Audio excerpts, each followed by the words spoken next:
Hey there, it's Jodie here from Roaming Income, and I just wanted to share a couple of points about creating a blog post in Medium. Just some of the things that I've seen people missing out on, so I just wanted to point them out to you.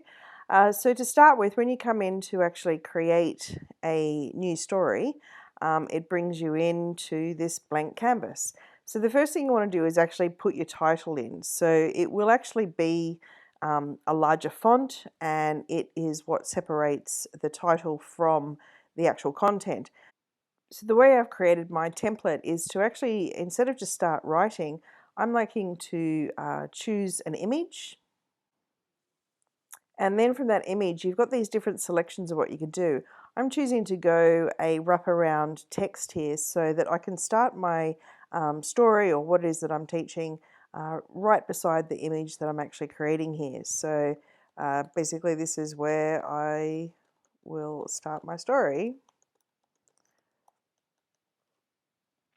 And underneath the image, if you just actually click in the image, you can actually put in a subtext, whether that be, house sitting in Mexico, loving walking these dogs.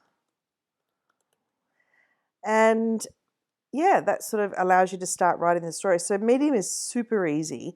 So even to, continue with your story here, some of the other things you can do, maybe spell it correctly, is highlight certain aspects and pop in a link. So you can actually have a different link there, whether it be to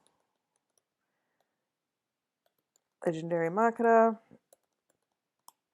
So it becomes a hyperlink there as you're typing. Other things you can do is if you have a quote or a call out, you can highlight it and choose different text things, like say with the quote thing. When you're actually further down outside of, when you're back into the plus section here, to just even type in, again, we can highlight that and make it be a quote, which I have done in one of my posts. This comes from someone else. And what I did at the end of that particular quote was, let's say I was just putting in the person's name, and I might want to choose a title. Oh, the other thing is if you do shift and enter, you can say author of this book. It's not doing a whole different paragraph. If you press enter, it does a whole paragraph, but if you actually hold down the shift key, you can say, new line, and then, but if I just do enter, it goes to a new paragraph. So there's a few different things you can do here. You can actually embed some code if you're wanting to do that. Going back, what else can we do? You can put in these little ... sort of to separate content if you had two different sections. You can add in a video, whether it be from YouTube, Vine video, or anything else. And yeah, there's just a few things you can, play around with your layout. If you're wanting to have a full image, sitting center of the screen, let's just choose a different one. The resizing of that, you can either have it be, maximized out to full width, or even the whole entire page.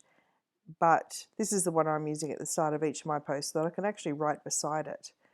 So you can just, when it's got the green box around it, delete it. But yeah, that's sort of a few things about Medium that hopefully helps you do a bit of layout. Dots are always great to go on to, continue again with more. Yeah, it's about making it easy for the reader to go through the post. So then you've got the whole ready to publish thing. If you're not ready to publish, you can keep it in drafts. You can go back over into your stories, and you'll see that you've got, two drafts and the different stories that you've published as well, including the comments that you might have made on other people's posts. So that's it. That's the ease of Medium. Super, super easy. So I'll get back to finishing off the editing of this particular post, and we'll see you in another video.